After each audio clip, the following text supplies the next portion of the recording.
Good morning, কেমন আছেন সবাই? আশা করি সবাই খুব ভালো আছেন। আমিও খুব ভালো আছি। আমি অনু, আমার নতুন একটি ভিডিওতে আপনাদের সবাইকে অনেক অনেক স্বাগত।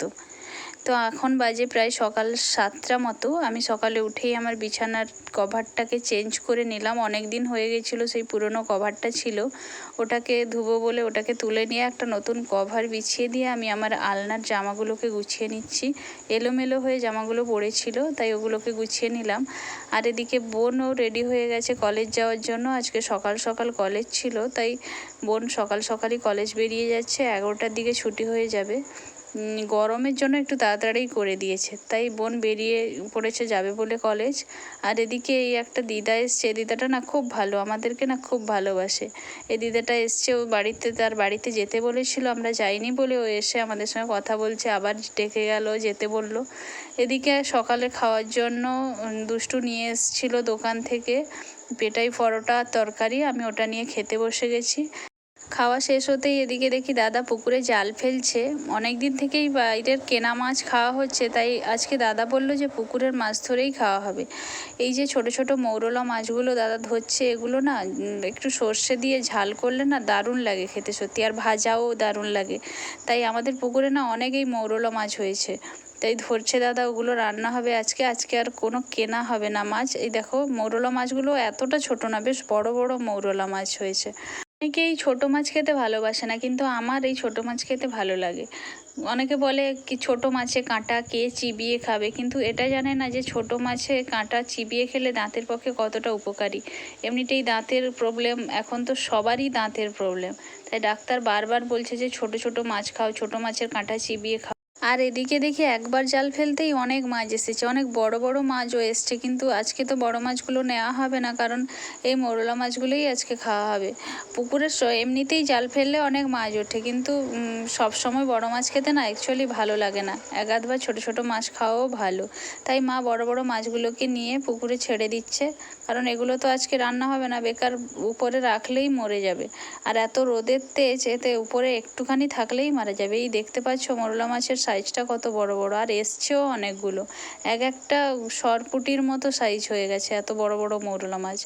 মানে সবারই বাড়ির পুকুরে হয়তো মৌরলা মাছ আছে, তবে এত বড় আছে কিনা জানি না।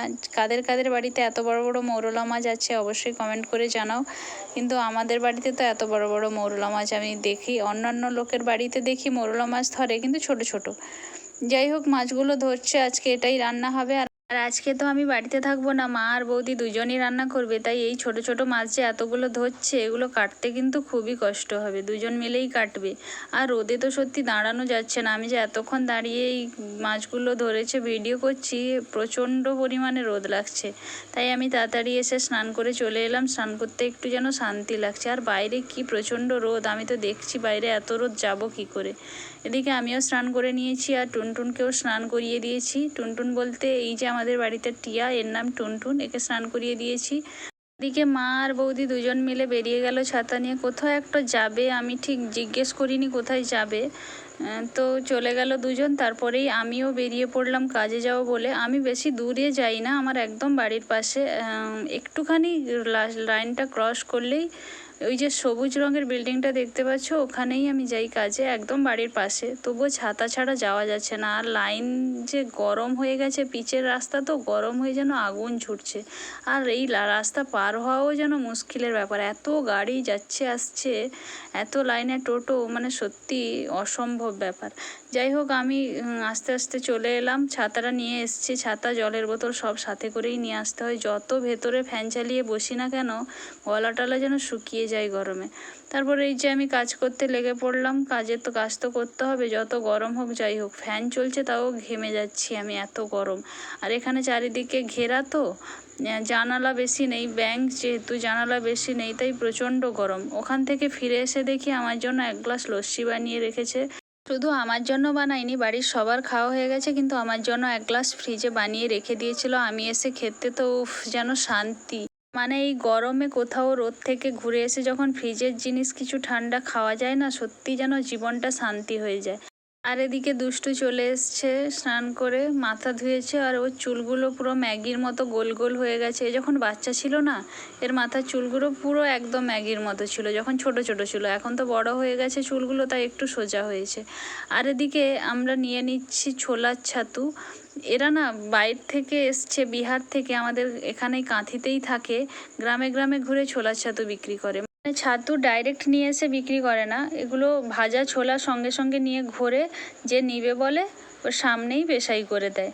তাই আমিও নিয়ে নিলাম 1 কিলোর দাম ছিল 120 টাকা, তাই আমি টাকাটা দিয়ে নিয়ে নিলাম। ছোলার ছাতুগুলো দেখে অরিজিনাল পুরো লাগছে, কারণ ছোলাতে কোনো ভেজাল ছিল না। এমনিতেই আমরা যে প্যাকেট কিনি তাতে কি ভেজাল আছে জানি না, আমি একটু টেস্ট করেও দেখলাম, পুরো ছাতুর মতোই লাগছে, যেরকম প্যাকেট ছাতু খাওয়া হয়।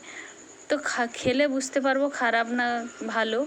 তারপর এদিকে দেখি রান্নাও কমপ্লিট হয়ে গেছে। হয়েছে চাল কুমড়ো পাতা ভাজা, মোরলা মাছের ভাজা, আর হয়েছে এই মোরলা মাছের ঝাল, মোরলা মাছের টক।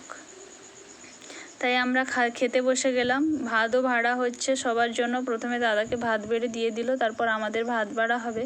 এই যে আমাদের সবার ভাত বাড়া হয়ে গেছে, আমরা খেতেও বসে গেছি।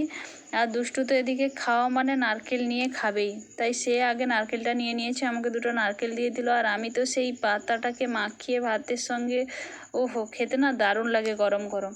আর এদিকে সবার খাওয়া শেষ হয়ে গেছে, আর দুষ্টু এখনও বসে বসে খাচ্ছে।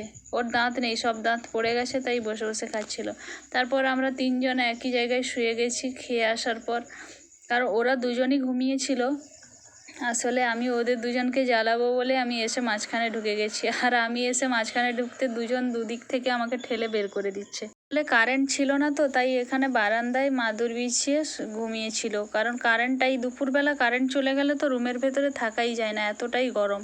ফ্যানও চলছিল না, কারণ কারেন্ট না থাকলে তো ফ্যান চলবে না, রুমের ভেতর থেকে যেন আগুন বেরাচ্ছে। তাই আমরা সবাই রুমে যাইনি, বারান্দায় বসছিলাম, কারণ বারান্দাটা উত্তর দিক থেকে দক্ষিণ দিকে পুরো ফাঁকা, তাই বাতাসটা খুব হচ্ছে, মানে এটা দক্ষিণ দিক থেকে বাতাস হচ্ছে, তো তাই বাতাসটা খুব ভালোভাবে লাগছে। তাই আমরা বারান্দায় বসছিলাম। আর এদিকে দুজনের শুভ দৃষ্টি হচ্ছে। আমি তো ক্যামেরা করছি, দুষ্টু তো হেসে পাগল হয়ে যাচ্ছে, বলছে কে কতক্ষণ তাকিয়ে থাকতে পারে দেখবো আমি। দিয়ে তাকিয়ে আছে দুজন দুজনের দিকে, আমি ততক্ষণ থেকে লাগাচ্ছি, কিন্তু কেউ হাসছে না। দুষ্টু হেসে যাচ্ছে, বোন তো হাসছেই না। এদের কীর্তিকলাপ দেখে মাও বসে বসে হাসছে।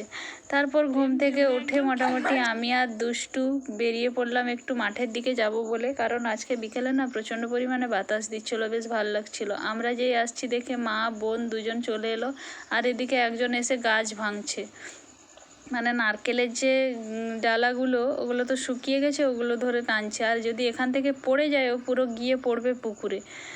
যাই হোক, আমরা একটু মাঠের দিকে চলে এলাম। আর এখানে না খেলা হচ্ছে, এই যে ক্রিকেট খেলা হচ্ছে ওই দূরে, ওখানে ক্রিকেট খেলা হচ্ছে, অনেকেই ক্রিকেট খেলে। ও দূরে লাগছে, কিন্তু আমরা যেখানে বসি না সেখান থেকে প্রায় একদম কাছে। আর এটা আমরা যেখানে দাঁড়িয়েছি সেটা আমাদেরই পুকুর পাড়।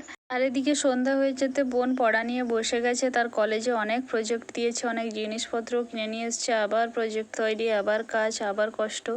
তারপর এদিকে দেখি দাদা বাজার থেকেও চলে এসছে, দাদাকে বলছিল নাকি সাবান নেই, তাই দাদা অনেকগুলো সাবান শ্যাম্পু নিয়ে চলে এসছে। আর দুষ্টু আর বোন এখানে পড়তেও বসে গেছে। তো আজকের মতো এটুকুই, আর ভিডিওটাকে বেশি বাড়াবো না। কেমন লাগলো অবশ্যই কমেন্ট করে জানাও। ভালো থেকো, টাটা।